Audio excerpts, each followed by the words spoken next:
officials, beloved Principal Mrs. Gallo, dedicated teachers, supportive parents at the back, fellow graduates, and dear friends. Welcome to our graduation day. Today is a special moment in our lives. After years of learning, growing, and overcoming challenges, we finally stand here, proud and grateful. This is not just a celebration of success, but a celebration of unity, of coming together as one.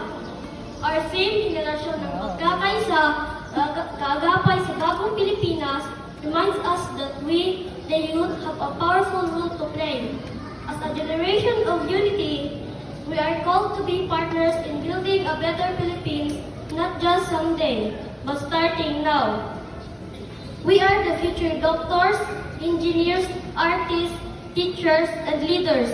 But more importantly, we are the future citizens who care, who help, and who dream not just for ourselves, but for each other. So today, we welcome you in a moment filled with pride, gratitude, and hope. Together, let us celebrate not only our achievements, but also our responsibility to stay united, to be kind, and to take part in shaping a brighter nation. Once again, welcome and thank you for joining us on this unforgettable day.